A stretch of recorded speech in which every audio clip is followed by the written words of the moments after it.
Sir ఇక మన ఇటు 'ఆర్జీవి' గారి 'వ్యూహం' సినిమా ఇవాళ రిలీజ్ అయింది సార్. మరి ఇందులో చంద్రబాబు గారిని ఏ విధంగా చూపించారు, పవన్ కళ్యాణ్ గారిని ఏ విధంగా చూపించారు, జగన్ గారిని ఏ విధంగా చూపించారు, మీరు చూసారు కదా సార్ సినిమా, ఎలా ఉంది మీ రివ్యూ ఏంటి సార్ సినిమా పైన? అవి ఇప్పుడు సినిమా క్రిటికల్ అదే పెద్ద వైసీపీకి అడ్వాంటేజ్ కన్నా కూడా ఆ, ఒక ఎనర్జెటిక్ కామెడీ పీస్. ఇప్పుడు నేను వ్యతిరేకం, చంద్రబాబుకు వ్యతిరేకమే, no doubt about it. But at the same time రాజకీయ విమర్శ చేసేటప్పుడు ఒక ఒక పద్ధతిలో చేయాలి. అది ప్రజలు కూడా అమ్మా భలే చెప్పాడే, భలే నిజం చెప్పాడే, నిజం చెప్పినట్టు ఉండాలి. ఏదో సెటైర్గాను కామెడీగా పిచ్చివాగుడులాగాను జబర్దస్త్ కామెడీలాగా ఉండకూడదు కదా. జబర్దస్త్ కామెడీలాగా సినిమా చేస్తే సినిమా ఎందుకు అదే జబర్దస్త్ పిచ్చి అంటే అతని మెంటల్ అంతా కనబడుతుంది ఆ సినిమా దీంట్లో. ఎక్కడ ఒక పాత్రకు తగ్గ కథ, చరిత్ర, క్యారికేచర్ పెట్టినప్పుడు ఒకటి ఉందమ్మా. క్యారికేచర్ పెట్టినప్పుడు నువ్వు ఖచ్చితమైన ఆధారాలతో చేయాలి. నీ ఊహాగరంగా చెప్తే అది కామెడీ అయిపోద్ది, ఊహాజనితంగా చెప్తే కామెడీ కాదు. ఆధారాలతోటి ఇలా జరిగింది దాని మీద నువ్వు అంటే పర్వాలా, నువ్వు ఇష్టం వచ్చిన దానివల్ల ఏం ప్రయోజనం లేదు. కానీ సినిమా వల్ల ఆడియన్స్కి ప్రయోజనం లేదు, పార్టీకి ప్రయోజనం లేదు. ఏదో తీసాడంతే. అది అసలు ఎక్కడ ఏ సన్నివేశము, ఏ పాత్ర ఆకట్టుకున్నట్లేదు. విమర్శలు ఉన్నాయి, విమర్శలకు సినిమా ఎందుకని? ఇలాంటి వ్యూహం లాంటి విమర్శలు చేసేటప్పుడు సినిమా ఎందుకు? ప్రెస్ మీట్లు, మీటింగులు చాలు కదా. ఇక్కడ సినిమా అన్నప్పుడు దానికి దృశ్యము. ఇప్పుడు యాత్ర తీసాడు, పర్పస్ఫుల్గా తీసాడు. యాత్ర 2 తీసాడు, పర్పస్ఫుల్గా తీసాడు. ఒక కథ కనపడుతుంది, జరిగిన విషయాలు సాక్ష్యాధారాలతో ఉన్నాయి, ఇన్సిడెంట్స్ ఉన్నాయి.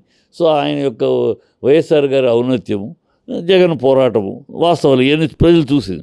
వాటిని వాస్తవాలతో కరెక్ట్గా చెప్పాడు. అది డైరెక్షన్ అంటే, అది కథ. ఇది ఒక చిల్లర డైరెక్షన్, చిల్లర మెంటల్ ఇదంతా కనపడుతుంది. పెద్ద ఇంపాక్ట్ లేదు, ఏం లేదు. అంటే సార్ ఈ సినిమాని ఆపడానికి లోకేష్ గారు, టీడీపీ చాలా ప్రయత్నించింది, చాలా పోస్ట్పోన్లు అవుతూ మరి ఇవాళ రిలీజ్ అయింది. సో ఇంత ఆపేంత సర్కంలో ఉందంటారా? అదే అసలు కేసు వేయకుండా ఉంటే అసలు ఈ సినిమాకి ఓపెనింగ్స్ కూడా ఉండేవి కావు, అలా వచ్చి వెళ్ళేది. ఈ లోకేష్ చేసిన తప్పేంటంటే ఏదో కంగారు పడిపోయి ఏదో నిజాలు వచ్చేస్తే బయటకు వచ్చేస్తే మన బతుకులు పోతాయని కంగారు పడి కేసులు గీసేసి దానికి ఒక ఇంపాక్ట్ తీసుకొచ్చాడు. జనాలందరికీ కూడా వ్యూహం చూడాలి, ఏంటో లోకేష్ కేసు వేసాడు, ఏముందో దాంట్లో అని పెద్ద ఒక క్యూరియాసిటీ క్రియేట్ చేశాడు. అసలు అది అది పట్టించుకోవడం వదిలేసి ఉంటే ఇగో మన రాజధాని ఈ రాజధానిలాగా అలా వచ్చేది పోయేది, ఎవరు పట్టించుకునే సినిమా అయ్యేది కాదు. ఇప్పుడు అనవసరంగా లోకేష్ వల్ల ఇప్పుడు నువ్వు కూడా ఆ సినిమా గురించి అడగడం లేదా అడిగేవాడివి కాదు. అది అట్లా వచ్చి వెళ్ళిపోయేది, రాజధాని ఎట్లా వచ్చి వెళ్ళిపోయింది, ఇలా ఒక ఫ్యామిలెట్ సినిమాగా వెళ్ళిపోయేది, ఎవరు పట్టించుకునేవాడు కాదు. లోకేష్ చేసిన తప్పదే. ఈ సినిమా వల్ల ఎటువంటి ఎలక్షన్స్ పరంగా ఇంపాక్ట్ అయితే ఎలక్షన్ ప్రకారంగా ఈ సినిమాలు చూసి ఓట్లు మనసు మార్చుకునేవాడు ఎవడు ఉండడమ్మా. ఈ సినిమాను చూసి ఇప్పుడు వైసీపీ వాడు వైఎస్పీకి వేస్తాడు, తెలుగుదేశం వాడు తెలుగుదేశానికి వేస్తాడు. మధ్యలో డెసిషన్ ఫ్యాక్టర్ ఎవరంటే ఒక 20% కొత్త ఓటర్స్, మరొక 20% మంది తటస్థమైన ఓటర్స్, న్యూట్రల్ ఓటర్స్. వీళ్ళు డిసైడ్ చేసి వీళ్ళు ఎవరు కూడా ఈ సినిమాని బట్టి నిర్ణయాలు మార్చుకోరు. ఈ చెత్త సినిమాని బట్టి ఒకవేళ చూసినా సరదాగా నవ్వుకునో లేకపోతే తలకరిపి అనుకునో లేకపోతే కొంచెం ఎంజాయ్ చేసి సెటైర్ ఎంజాయ్ చేసి వెళ్ళేవాడు తప్పితే ఈ సినిమాని బట్టి అభిప్రాయాన్ని మార్చుకుని ఎవరికి ఓటు వేయాలి అని ఓటర్ని ప్రభావితం చేసేంత విషయం కాదు ఈ సినిమా. అసలు ఆ విషయం అంత ప్రభావితం చేయగలిగే శక్తి ఈ మ్యాటర్లో లేదు, తీసిన విధానం లేదు, చెప్పిన విధానం లేదు. మళ్ళీ దీనికి కంటిన్యూషన్గా మరి శబదం మూవీ కూడా నెక్స్ట్ వీక్ రిలీజ్ అవుతుంది సార్, మరి అది ఎలా ఉంటుంది? ఏమిటి శబదం? అదే ఏముంది, అతను రామగోపాల్ వర్మ తెక్క అంతా ఉంటుంది, తెక్క చెత్త అంతా ఉంటుంది.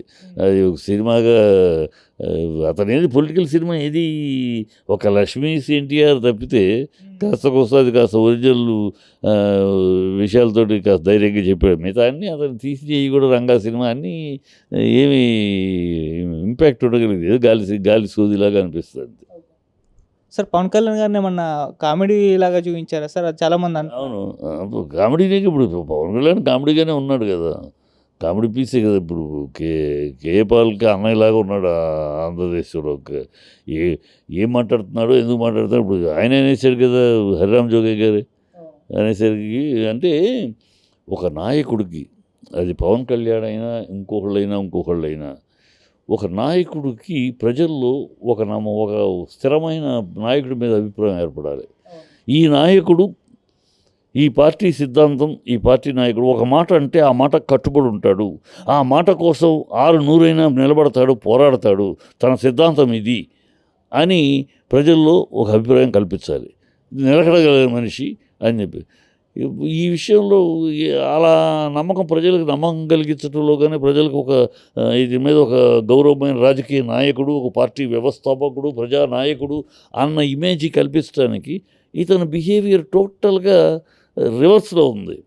అతను కాపులందరూ కలిసి నాకు ఓటేస్తే నేను గెలుస్తాను, కాపు ముఖ్యమంత్రి ఇంతవరకు అవ్వలేదు, కాపులు నాకు ఓటేయాలి అని అంటాడు ఒకసారి.